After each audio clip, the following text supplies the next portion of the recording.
Queremos agradecerle, hermanos, al Señor porque hace posible que sigamos compartiendo de su palabra en este tiempo de gracia que nos está regalando, este tiempo precioso que nos está regalando como remanente final para que nosotros nos preparemos para el cielo. Así que, como dice la palabra, aprovechando bien el tiempo y hoy queremos hacer un compartir, hermanos queridos, una aplicación especial del repaso de la lección de esta semana, de la lección 4 de este trimestre que se titula Defendamos la verdad. En este contexto queremos unirnos, hermanos, para presentar este maravilloso tema que amerita que nosotros lo estudiemos a fondo. Así que bienvenidos a este repaso de la lección. Oremos, querido Padre, invocamos tu nombre y tu presencia. Haz posible que podamos en tu nombre comprender el propósito por el cual nos enviaste estos relatos maravillosos. Bendícenos, Padre, en el nombre de tu Hijo te lo agradecemos. Amén. La palabra declara, mis amados hermanos, en el libro de Judas, que es uno de los textos que estamos analizando en esta semana, capítulo Judas, verso 3. Como Judas solo tiene un capítulo, vamos a leer Judas 1:3. Y la palabra del Señor nos dice aquí, hermanos: Amados, mientras me esforzaba por escribirles acerca de nuestra común salvación, me veo en la necesidad de escribiros para exhortarlos a que combatan eficazmente por la fe que se entregó una vez a los santos. Este texto se constituye para nosotros en parte central del repaso. Defendamos la verdad. Yo agregaría la palabra presente para darle una connotación especial. eh, Defendamos la verdad presente o defendamos la fe que una vez fue dada a los santos. Defendamos la fe presente. Y vamos a trabajar en este enfoque que hemos traído para ampliar el conocimiento del pueblo del Señor frente a esta importante parte de la palabra del Señor. Entonces, hay una exhortación de parte del cielo, porque este libro fue inspirado por el Espíritu Santo y es un llamado, en este caso, haciendo una aplicación literal del texto hecho de Judas. Era un llamado, una preocupación. Judas fue escrito en el año, se cree que fue escrito en el año 70 o al año 85. Y para ese tiempo ya la iglesia estaba perdiendo la pureza, estaba perdiendo la fe que había recibido, esa herencia espiritual que había recibido del Señor y de los apóstoles. Y ahora él está exhortando porque dice la palabra más abajo en el verso 4, porque algunos hombres han entrado encubiertamente, los cuales desde antiguo habían sido destinados para esta condenación. Ellos, estos hombres, han entrado, estaban entrando en la iglesia. Y por eso él está llamando al remanente para que contendieran eficazmente por por la fe, por la fe que una vez les había sido dada y que ahora ya estaba en tela de juicio. Es un llamado del cielo para el pueblo remanente. Y lo vamos a mirar, hermanos queridos, en este enfoque que queremos compartir en este repaso. Decirles a grosso modo, hermanos, toda experiencia literal del pueblo del Señor primero fue profética, ¿sí?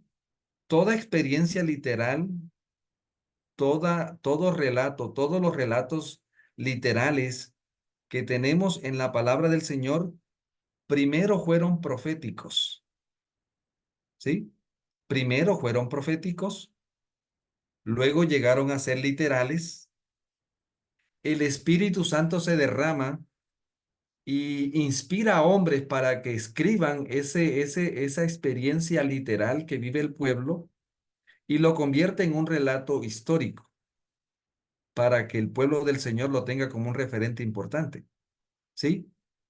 Pero a la par de que ese relato ahora, esa experiencia se vuelve histórica, ahora entonces también tiene una connotación profética, o sea, esa experiencia literal pasa a ser historia, histórica, pero a la par pasa a ser profética y tiene una connotación espiritual. Este enfoque nos va a ayudar en gran manera, hermanos, y ahorita lo vamos a explicar con detalle porque es de de vital importancia para nosotros, ¿sí? Lo que nosotros conocemos y lo hemos estado compartiendo, hermanos, es la dimensión literal, ¿sí? La dimensión literal del relato bíblico, la dimensión histórica del relato bíblico, la dimensión profética del relato bíblico y la aplicación espiritual de lo que se está diciendo. ¿Estamos? Entonces, como estamos estudiando en esta semana, lo que está recentrado en el capítulo 4, 5 y 6 del conflicto de los siglos. La lección de esta semana, defendamos la verdad. Abajo dice, esta lección semana está basada en el conflicto de los siglos, capítulos 4 al 6. Y es importante que nos ubiquemos un poco en el contexto de lo que vamos a estudiar porque lo estamos sacando de un libro que se llama El conflicto de los siglos, que fue publicado, hermanos, en el año 1888. Y el libro del conflicto de los siglos es una visión. Entonces, a través de este libro, esta visión que Dios le dio a su sierva, a Ellen White, vamos a abordar la experiencia de los valdenses y como lo estábamos mencionando, hermano, estos 4 capítulos, estamos hablando del capítulo 4 al capítulo 6, están cubriendo 1000 años de la historia del pueblo del Señor. Desde el siglo cuarto, ¿sí? Desde el siglo cuarto hasta el siglo XV. ¿Sí? Estamos hablando, hermanos, aquí yo estuve preparando un resumen del conflicto de los siglos y lo hemos preparado para que usted le va a ayudar. Estamos haciéndole, animándole para que lo estudiemos, ¿verdad? El conflicto de los siglos, capítulo 4 está fieles portantorchas en medio de la gran tribulación, ¿sí?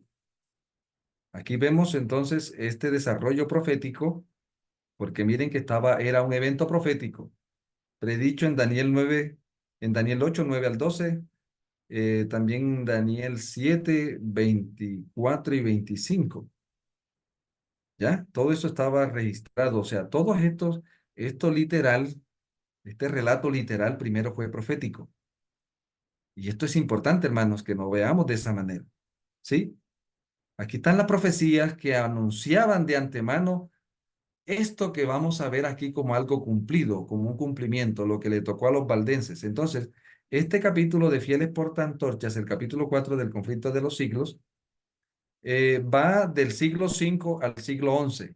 La fe de los fieles en Europa y el ministerio de los valdenses. Siglo V al siglo XIII.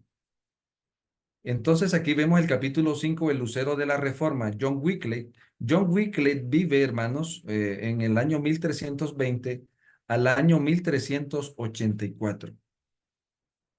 ¿Ya? Entonces aquí aparece la Biblia, reaparece la Biblia. O sea, aquí hay 1000 años, hermanos, aproximadamente 1000 años de historia. Y esto es importante, hermanos, que usted lo entienda. Del capítulo 4 al capítulo 6, miren, aquí vamos a ver en el capítulo 6 el ministerio y martirio de Juan Hus.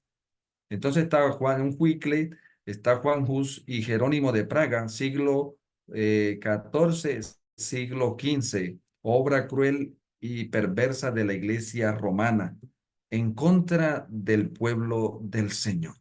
Entonces, estamos abarcando un relato literal, un evento literal que sucedió en este mundo, ¿sí? Y sucedió y fue inspirado por el Señor para un beneficio especial. Estamos, entonces, eso literal que vivieron estos creyentes en ese tiempo, estamos ubicándonos, hermanos creyentes que vivieron entre el siglo cuarto y el siglo, ¿sí? Como lo habíamos mencionado, el siglo cuarto y el siglo XVI, siglo XV y XVI. ¿Estamos? Porque aquí nos llega, como lo habíamos mencionado aquí, siglo XV. Entonces, si ven, hermanos, del cuarto al siglo, son 10 siglos, o sea, aquí hay 1000 años. Y hermanos, aquí en la introducción del libro, El conflicto de los siglos, lo remito a la introducción, el anteúltimo párrafo. Si de pronto, hermano, me puede ayudar aquí a leer este parrafito, hermano Armando, ¿me puede ayudar a leer este parrafito? ¿Está por ahí? Porque miren, de eso se trata, que juntos podamos construir esta riqueza, hermano. Vamos a trabajar aquí mm, 10 siglos en media hora. O sea, ven el desafío que nosotros tenemos en esta semana. Estamos condensando los sucesos de, que sucedieron en 10 siglos, en 1000 años, en media hora. Es un desafío grande. Y yo quisiera que llevarlos a este párrafo que está en la introducción del libro, Primeros Escritos, ¿sí? Dice así, el objeto de este libro no consiste tanto en presentar nuevas verdades relativas a las luchas del pasado, como en hacer resaltar hechos y principios que tienen relación con acontecimientos futuros. O sea, porque estamos bajo este principio. Todo lo literal primero fue profético. Todo lo literal, lo que vivieron los creyentes aquí, eran cumplimientos de anuncios proféticos. Lo que estaba hablando el Señor en Mateo 24, 21 en adelante, la gran tribulación. ¿Sí? Tesalonicenses 2, ahí habla Pablo del hombre de pecado. Estas realidades que están viviendo los creyentes en este tramo de la historia, primero fueron proféticos, fueron anuncios proféticos. Por eso el pueblo del Señor, cuando comprende las profecías, eh, sabe que está viviendo en un momento de crisis y no le tiene temor a lo que está pasando. ¿Sí? Luego eso pasa a ser histórico porque el Espíritu Santo conserva esos eventos y se los inspira a los siervos del Señor. En este caso, miren que este relato se escribe en 1858, ¿sí? En la visión del gran conflicto que el Señor le da a Ellen White. Esto es un, hermanos, ella es llevada al pasado, fue transportada. Y está diciendo aquí, hermano, esto del pasado es revelado con el fin de hacer resaltar hechos y principios que tienen relación con acontecimientos futuros. ¿Por qué? Porque esto literal que ellos están viviendo y que ahora se convierte en una historia para el pueblo del Señor, en un banco de información, va a ser profético porque está anunciando la lucha final de la confrontación del gran conflicto. ¿Estamos?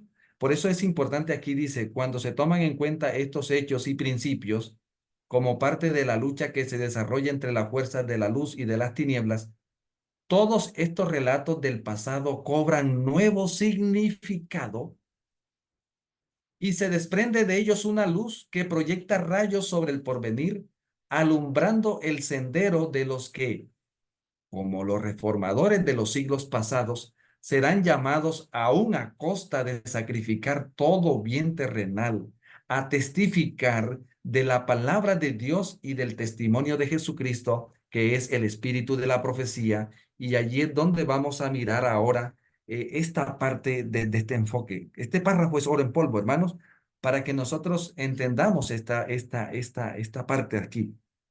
Entonces, tenemos que ir, hermanos queridos, al libro Primeros Escritos, por favor, como parte del estudio. Usted debe ir, por favor, al libro Primeros Escritos, en el capítulo que se llama La Gran Apostasía, capítulo 48 de Primeros Escritos.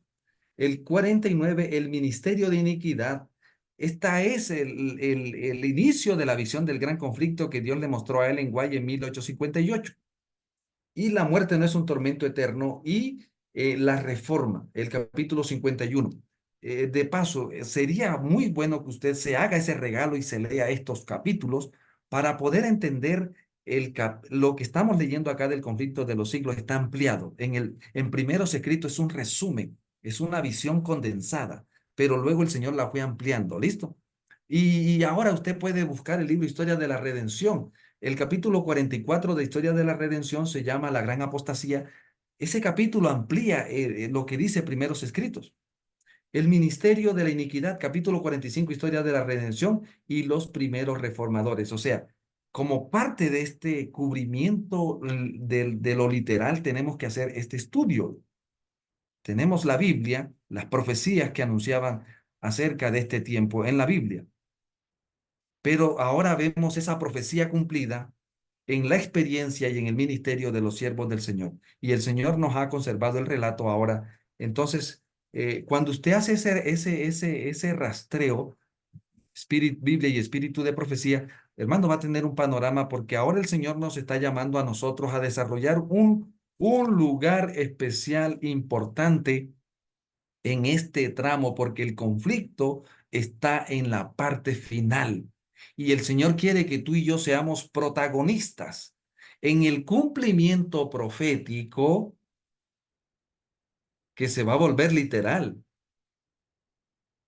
Entonces ahí ahora vemos la cadena. Entonces voy a repetirlo. Todo relato literal de la historia del pueblo del Señor primero fue profético. Entonces, ¿de dónde partimos? De lo profético. Luego eso se vuelve literal, real, relatos vivos, cuadros vivos, experiencias vivas, que en este caso es una experiencia negativa, dolorosa por todo lo que le están haciendo al pueblo del Señor. Pero luego el Espíritu Santo recobra esa historia porque el pueblo que sigue en el futuro la va a necesitar. Y nosotros necesitamos ese relato porque la fe de los que nos precedieron nos va a ayudar en la fe de los que estamos. ¿Ya? Entonces, ahora ya tenemos un cuadro, un conocimiento, ya leímos primeros escritos, ya leímos historia de la redención, ya leímos el capítulo 4 al 6 del conflicto de los siglos, y tengo un conocimiento objetivo de primera mano de lo real y de lo histórico. ¿Ya? Ahora con esa herramienta, ya con eso, ahora voy a ver la parte profética, porque esa lucha pasada me da una vislumbre de la lucha que estamos enfrentando y de la lucha que tenemos que enfrentar. Por eso es que el Señor, como lo dice aquí, esto alumbra el futuro de los que como ellos serán llamados a ponerse de parte de la justicia, aunque se desplomen los cielos, sobre todo hoy cuando estamos en el fin de la historia. ¿Me entienden, hermanos queridos? Ahora entonces vamos a defender la fe que una vez fue dada a los santos. Entonces, para poder pasar al punto de lo espiritual, necesitamos eh, y de lo profético, necesitamos entender una parte importante aquí, el plan de salvación. El plan de salvación, se lo estoy resumiendo aquí, tiene cuatro bases principales. El plan de salvación: la redención, la revelación, la adoración y la testificación. Lo voy a repetir, hermanos.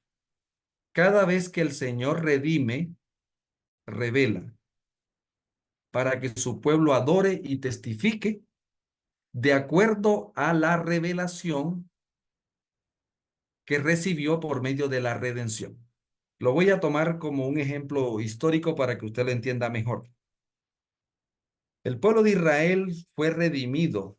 Dios manifestó su poder redentor y lo sacó de la esclavitud de Egipto. Allí se manifestó la redención. Lo sacó de Egipto y luego lo llevó a ¿dónde, hermanos? Luego lo llevó al desierto al monte Sinaí. ¿Y qué hubo en el monte Sinaí? Hubo revelación. Ahí en el monte Sinaí hubo, ¿qué, hermanos? Revelación, redención, revelación. Ahora con esa revelación, ahí el Señor les revela a ellos el santuario, les revela, ellos ahora comienzan a adorar conforme a esa revelación que los conectaba con la redención presente. Entonces voy a agregarle aquí para que usted entienda esto de una manera más clara. Redención presente, revelación presente, adoración presente y testificación presente. Estas cuatro experiencias, porque además de ser palabras, son experiencias, entonces nos conectan de una manera especial con el Redentor. ¿Estamos? Nos conectan con el Redentor. ¿Y de qué nos va a ayudar esto ahora, hermanos? Porque resulta que la redención es dinámica, la revelación es dinámica, la adoración es dinámica y la testificación es dinámica.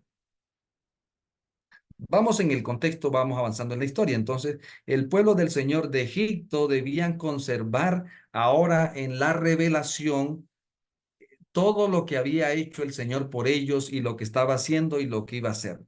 Eso estaba allí relativo, conectado con la redención. El pueblo del Señor salió del desierto, del Sinaí, a adorar y a testificar de lo que el Señor había hecho, de lo que el Señor había hecho y de lo que el Señor había dicho.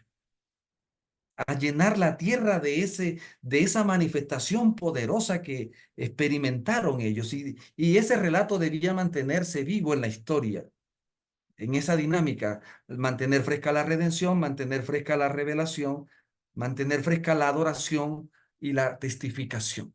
Es un presente continuo. Vamos avanzando para que podamos verlo con más detalles el asunto. Cuando el Hijo vino a la tierra, vino a darle cumplimiento. Entonces fíjese que lo de Egipto se vuelve en una historia, pero también era una profecía, porque el Hijo viene como el gran Moisés que viene a liberarnos de la esclavitud del pecado. Entonces, lo real del Nuevo Testamento era profético. Estos eventos reales, literales que hay en el Nuevo Testamento, eran proféticos en el Antiguo Testamento.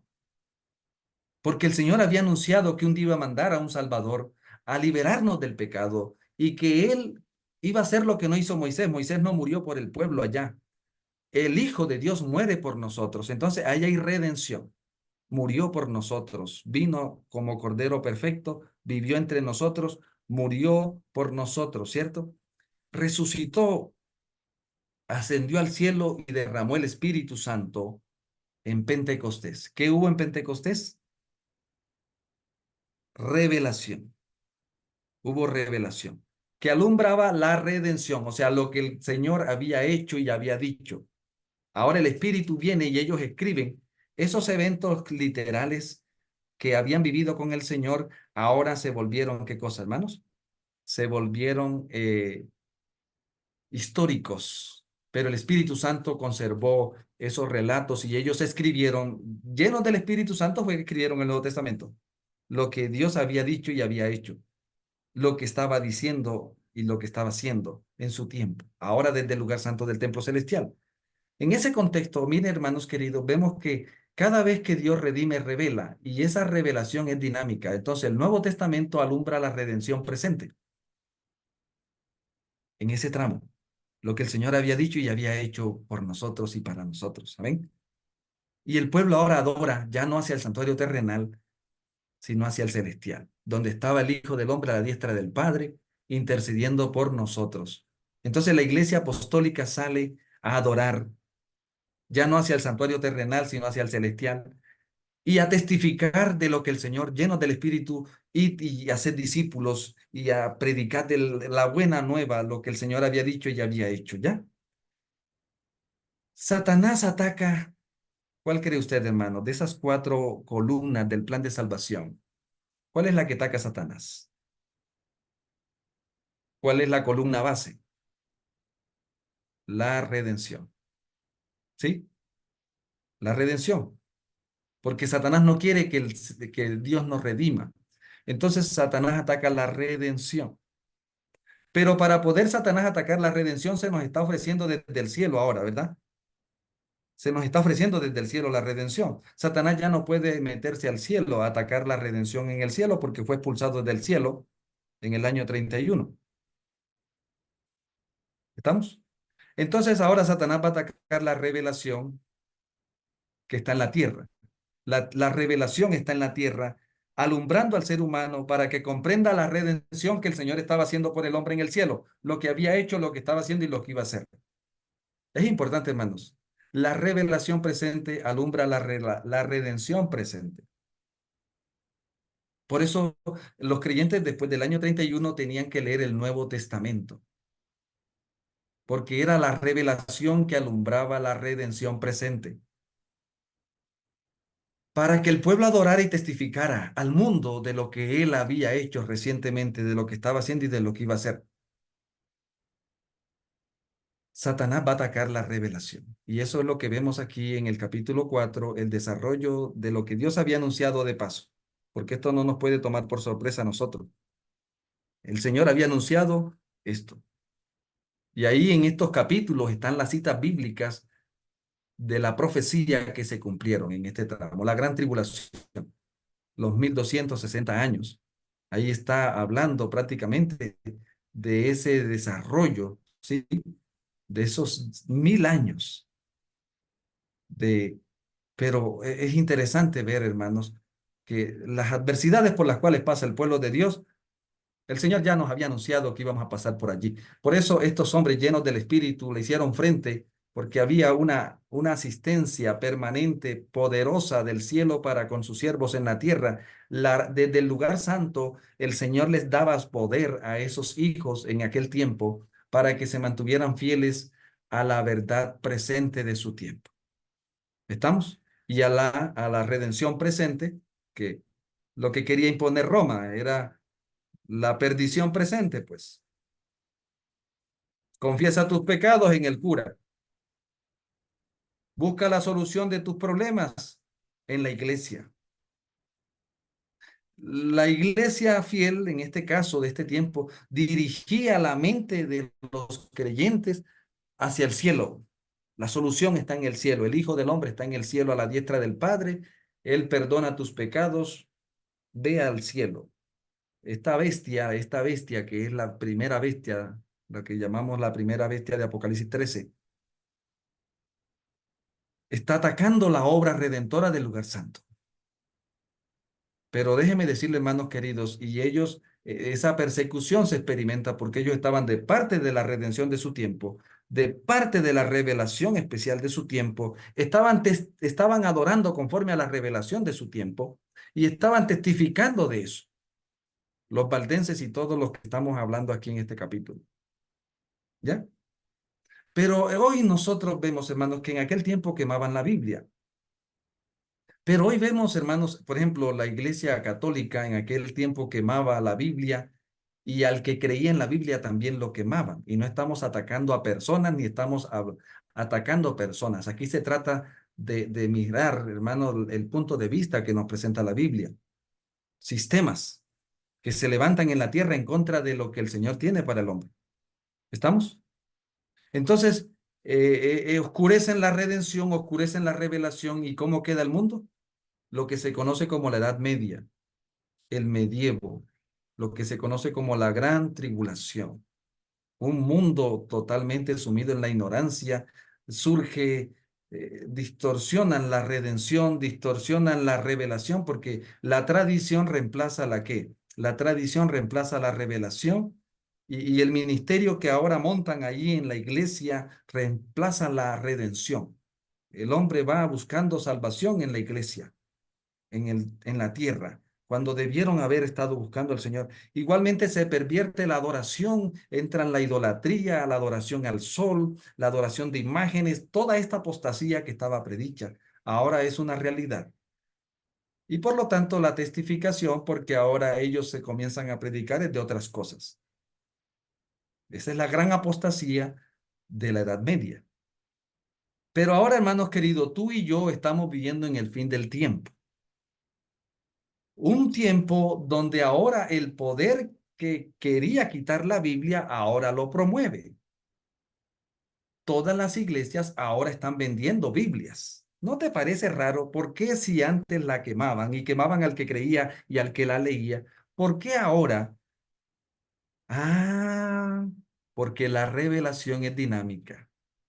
Y ella tenía su propósito. Apocalipsis 11, versículo 1 al 14. Usted se puede leer el ministerio de los dos testigos cuando estén acabando su testimonio, porque ellos tenían un tiempo, ¿sí? Un tiempo, por así decirlo, un tiempo útil, porque Dios luego va a mandar otro testimonio, el testimonio de Jesús en el fin del tiempo, el espíritu de la profecía. Entonces, en 1844 se manifiesta la redención, se dinamiza. Entonces, la redención se traslada del santo al santísimo. Por lo tanto, hay revelación.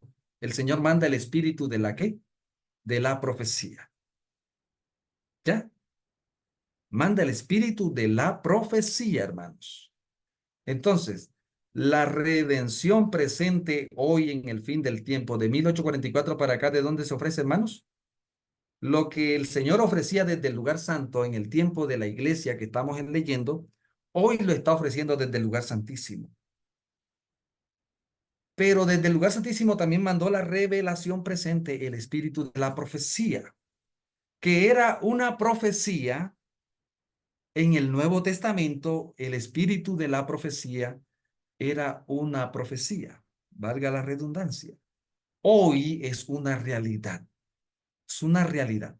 Todo lo real, todo lo literal y lo real del pueblo de remanente primero fue profético. Entonces, hoy tenemos el espíritu de la profecía. El Señor está en el lugar santísimo del templo celestial, realizando la última obra mediadora en favor de nosotros. Por lo tanto, si hubo de la redención y de la revelación, ahora la adoración de los fieles en el fin del tiempo no es hacia el lugar santo, es hacia el lugar santísimo. Y ahora nosotros tenemos que predicar, testificar de qué cosa? El mensaje de los tres ángeles, que es la verdad presente en el fin del tiempo.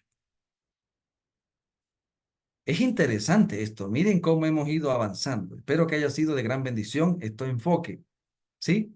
Porque ahora la revelación presente, la redención presente, es que nuestro Señor es nuestro gran sumo sacerdote en el lugar santísimo, el gran templo celestial, donde se realiza el juicio, la última fase de la obra redentora. Y lo bueno es que ahora desde el lugar santísimo el Señor manda, ¿qué cosa? Espíritu de la profecía. Y gracias a esa manifestación y a ese derramamiento del don profético de 1844, desde 1844, en 1858, el Señor envía desde el lugar santísimo la visión del gran conflicto, donde ahora el Señor nos viene a mostrar el pasado, por donde su pueblo pasó, para que el pueblo presente aprenda. Las pruebas pasadas me ayudan a entender las presentes y me ayudan a entender las futuras. Entonces, por eso le decía al inicio, tiene que primero escritos, tiene que leer la historia de la redención, el mismo relato en tiempos diferentes para que usted vea esto. ¿Listo? Entonces, el espíritu de la profecía es la revelación presente que alumbra la redención presente para que su pueblo adore. Por eso el Señor ahora nos dinamiza los adoradores. El mensaje del primer ángel trae adoración. En el fin del tiempo, adorad al que hizo el cielo, la tierra, el mar y la fuente de las aguas. Adoración hacia el lugar santísimo y testificación de lo que el Señor había hecho y de lo que le habían hecho. Porque mire, aquí estamos hablando de que esta visión está resaltando lo que la Roma imperial le hizo a nuestro Señor y a su obra en el tiempo pasado. Entonces, el espíritu de la profecía fue derramado y ahora el pueblo, eso literal se vuelve histórico, parte de la historia de nosotros, y el Señor la deja con un propósito de alumbrar el sendero de los que, como los reformadores de los siglos pasados, serán llamados aún a costa de su sacrificar todo bien terrenal a testificar de la palabra de Dios y del espíritu de la profecía, ya no como una profecía, sino como una realidad. Lo que quiero resaltar, hermanos, para terminar, la guerra que Satanás le hizo a los dos testigos en el tiempo de la Edad Media, del siglo cuarto al siglo XV, es un atisbo de lo que estaría haciendo Satanás en el fin del tiempo, ya no en contra del Nuevo Testamento, porque ahora la luz que por la luz, el ministerio que el Señor hace por nosotros es el espíritu de la profecía. Pero ellos en el fin del tiempo no van a quemar el espíritu de profecía, como lo hizo la bestia. Estamos en el tiempo de la imagen de la bestia. Por eso Apocalipsis 14, versículo 8 y 9, versículo 9, habla de la bestia y su imagen. ¿Por qué la imagen va a trabajar, a hacer algo parecido? Va a oscurecer el ministerio del Señor en el lugar santísimo del templo celestial. Eso es lo que hace el enemigo. En el tiempo pasado, ¿qué hizo? Oscureció el ministerio del Señor en el lugar santo del templo celestial y montó la gran apostasía de la bestia. En el fin del tiempo, Satanás va a matar la fe. La fe no va a matar, no va a quemar la Biblia, va a matar la fe en la Biblia. Por eso tenemos un mundo lleno de Biblias, lleno de tantas mentiras. ¿Qué está pasando? Lámpara es a mis pies tu palabra y lumbrera mi camino, dice el Señor. Tenemos un mundo lleno de Biblias, casi en todos los hogares hay Biblias, pero tenemos un mundo lleno de tinieblas, tanta ignorancia, tanta superstición. ¿Por qué? Porque resulta que la luz que pone a la vista todo lo que el Señor es el espíritu de la profecía. Por eso nosotros hoy tenemos que entender esto, iglesia. O sea, lo que hicieron los valdenses en su tiempo y todos los reformadores con la obra redentora de su tiempo, con la revelación de su tiempo, el Señor nos está llamando a nosotros hoy en nuestro tiempo a defender la redención de nuestro tiempo, a defender la fe que una vez fue dada a quienes, a los santos. En el caso de nosotros, de los pioneros que fueron usados por el Espíritu Santo, y ellos recibieron esa fe, la fe del tercer ángel que nosotros conocemos. La revelación de nuestro tiempo. Hermanos, a veces nos cuesta entre estas cosas, pero nosotros estamos en el fin del tiempo. Nuestro Señor está en el lugar santísimo. Está que sale del santísimo. Hoy estaba mencionando, hermano, que nosotros quisiéramos hacerle monumentos a los valdenses, a Bicle, a Hus. Pero ¿qué estamos haciendo con la revelación que Dios nos dio a nosotros? Bueno, yo le decía a un hermano explicándole el tema, haga lo mismo que hicieron los valdenses en su tiempo. Escriba porciones de la Biblia, métalas en su ropa y sálgala a compartir. La persona le puede decir, ¿por qué escondes tanto esas cosas? Y todo el mundo eso lo sabe. ¿Me están entendiendo, hermanos? ¿Por qué? Porque nosotros estamos en el tiempo del lugar santísimo. Ahora yo le digo, haga esto y empiece a hacerlo. Comience a escribir las visiones que el Señor mandó desde el lugar santísimo. Comience a predicarlas. Comience a vivirlas. Y lleno del Espíritu, comience a compartirlas. A ver qué pasa. Y se va a dar cuenta, hermanos, por eso es importante este enfoque que queríamos compartir en esta hora. Ahí está el problema. Satanás está atacando la redención presente, el juicio, todo lo que está haciendo en el lugar santísimo. Lo está atacando. El santuario. No queremos santuario, no queremos estudiar santuario. No, eso no.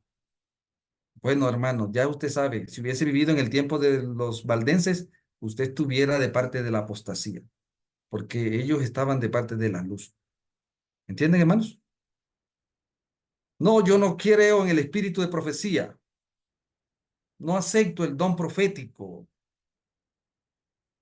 Si hubiese vivido en el tiempo de los valdenses, usted estaría en contra de los valdenses, porque ellos estaban defendiendo la manifestación del don profético en su tiempo, las verdades distintivas y las verdades del tiempo en el que estaban viviendo ellos. ¿Me están entendiendo, hermanos? El mensaje de los tres ángeles, la adoración hacia el lugar santísimo. Yo le leo, le animo que se lea el capítulo 10 de Primeros Escritos, por favor, porque nos va a ayudar mucho en este estudio. Que el Señor nos ayude, iglesia. Entonces, haciendo un resumen, todo relato literal primero fue profético. Por ejemplo, la iglesia adventista del séptimo día hoy es una realidad. Amén, hermanos. Es una realidad, pero la iglesia adventista del séptimo día era una profecía para el apóstol Juan. La iglesia adventista era una profecía porque Dios le mostró allá Apocalipsis 14:12, Apocalipsis 12:17. Guardan los mandamientos de Dios y tendrían el espíritu de la profecía. Apocalipsis 12:17, Apocalipsis 19:10. Entonces, esta iglesia que usted ve hoy, literal, en la cual asiste y mañana vamos a la iglesia, primero fue profética. Deberíamos verla desde esa óptica primero, cómo la presentaba el Señor desde la perspectiva profética. Ahora es literal, ahora es real, pero hermanos queridos, somos el pueblo final de Dios. Ya esto llega a pasar a ser parte histórico.